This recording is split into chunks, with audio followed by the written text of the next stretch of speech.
When I turned 70, I thought I had it all figured out. I believed the key to living a long, healthy life was simple. Walk as much as possible, eat your greens, and hope for the best. But by the time I turned 75, I realized something was wrong. My knees were aching, my energy was fading, and I started questioning if I was really living the way I should. That's when I met Clara, an old friend from my college days. She was 82, but moved with the energy of someone half her age. One day, over a cup of tea, she leaned in and said, "John, you're doing it wrong. Walking isn't the only answer. It's about doing the right things, not just doing more." Her words hit me like a lightning bolt. Clara shared the secrets that had transformed her life, and I began making changes, small ones at first. But those small changes added years to my life, and I feel better today at 80 than I did a decade ago. Today, I'll share 8 life-changing habits that Clara taught me and the lessons I learned along the way. These habits aren't just about living longer, they're about living better. They're grounded in science, wisdom from Stoic philosophy, and my own personal journey. Grab a pen and paper, because these 8 habits could change your life too. And don't forget to save this video. You'll want to revisit these secrets as you embrace your journey to healthy aging and longevity. Let's dive in. At 80, I'm sharing heartfelt wisdom and real-life stories to inspire you. Help us reach 1,000 new subscribers. Your support means everything. Hit subscribe and join this incredible journey today. Aging isn't what most people think it is.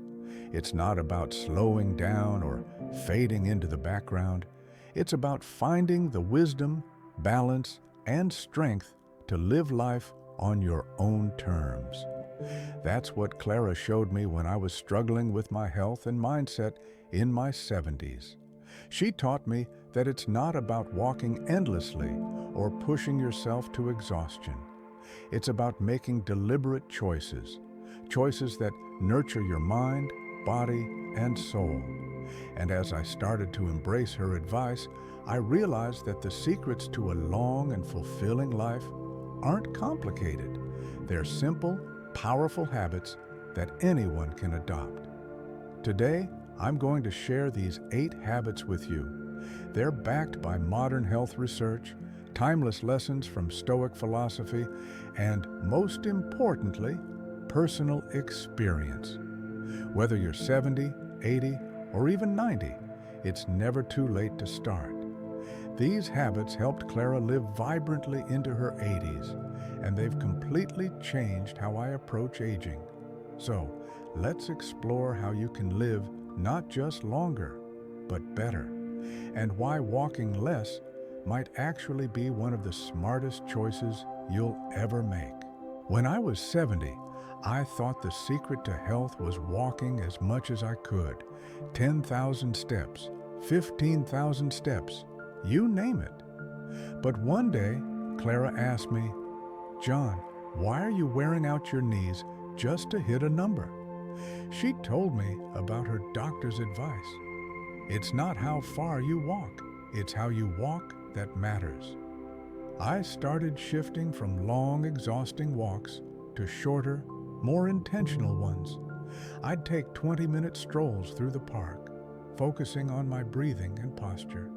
And let me tell you, a pro tip for you is to aim for 20 to 30 minutes of walking each day, not just for exercise, but to clear your mind and enjoy the scenery around you. It's about quality, not quantity. This approach reminded me of Marcus Aurelius's lesson: what stands in the way becomes the way. When you focus on walking smarter, not longer, you free up energy to enjoy life more fully. Clara had another secret up her sleeve: light strength training. "John," she said, "the strongest oak tree still needs roots. And for us, that means muscle.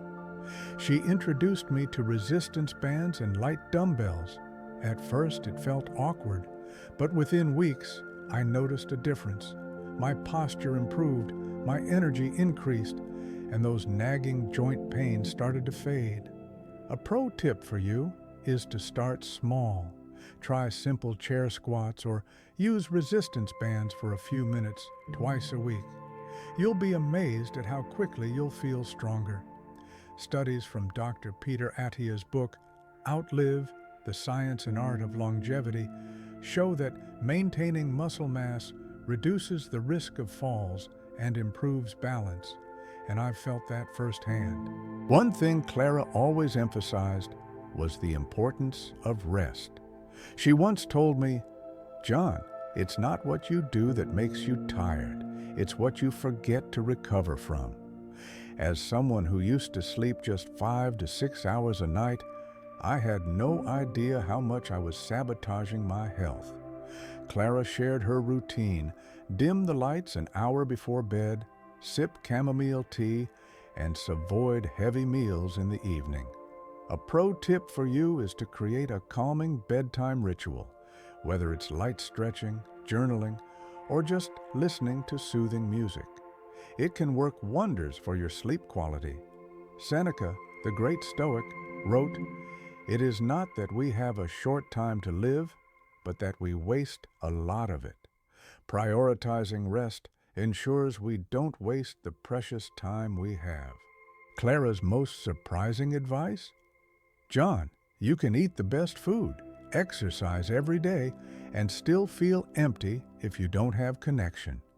She told me about her weekly coffee meetups with friends, where they'd laugh, share stories, and sometimes even cry together. It's no coincidence that one of the common traits among centenarians in the blue zones is having a close-knit social network. A pro tip for you is to reconnect with someone you haven't spoken to in a while, whether it's a phone call or meeting for coffee. Even small efforts can lead to meaningful connections. Strong relationships improve mental health, reduce stress, and give us something priceless: a sense of belonging. I'll never forget the day Clara handed me a bowl of fresh blueberries and said, "John, eat these. They're better than medicine." It turns out she was right. Blueberries, along with leafy greens, nuts, and fatty fish, are rich in antioxidants and nutrients that support brain and heart health. A pro tip for you is to add one colorful fruit or vegetable to every meal. Think of your plate as a palette of health. Greens, oranges, reds, they all bring something valuable to your body. Research in Dan Buettner's The Blue Zone's Kitchen shows that a colorful plant-based diet is a cornerstone of longevity. Clara introduced me to a simple habit that changed my mindset. Every evening, she'd write down 3 things she was grateful for. She said, "John, when you focus on the good grows." At first, it seemed trivial, but over time, I noticed a shift in my attitude. Gratitude made even ordinary days feel extraordinary. A pro tip for you is to keep a small journal by your bedside and write 3 things that made your day brighter. It doesn't have to be big. Sometimes it's just the warmth of the sun or a kind word from someone you love. Marcus Aurelius once wrote, "Dwell on the beauty of life, watch the stars, and see yourself running with them." Gratitude gives you the strength to see that beauty even on the hardest days. Clara was a big believer in the power of sunlight. "John," she'd say, "a little sunshine is like food for your bones." And she wasn't wrong. 10 to 15 minutes of sunlight each day helps your body produce vitamin D, which strengthens bones and boosts your mood. A pro tip for you is to spend a few minutes outside daily. Sit on your porch, take a walk, or just enjoy the fresh air. And don't forget your sunscreen if you'll be out longer. Sunlight is nature's gift for vitality. The last secret Clara shared with me was this: John, your mind is your most important muscle. Use it or lose it. She spent her evenings reading books on philosophy, self-improvement, and even learning new skills like painting. For me, discovering The Daily Stoic by Ryan Holiday was a game changer. It reminded me to keep questioning, learning, and growing. A pro tip for you is to set aside 15 minutes a day to read or learn something new. It could be a book, a new hobby, or even just solving a puzzle. Keeping your mind active keeps life exciting, no matter your age. These 8 habits transform my life, and I believe they can do the same for you. Remember, it's not about doing everything at once. It's about starting small, being consistent, and making choices that align with your health and happiness. Now, here's where I need your help. My target is to add 1,000 more subscribers and get 50 comments on this video. Can you help me reach this goal? Your support not only motivates me, but also helps me bring more life stories and wisdom to you and others like us. So, which of these habits will you try first? Let me know in the comments. I'd love to hear your thoughts. Together, we can build a community of mindful and healthy living. Thank you for being here, and I'll see you in the next one.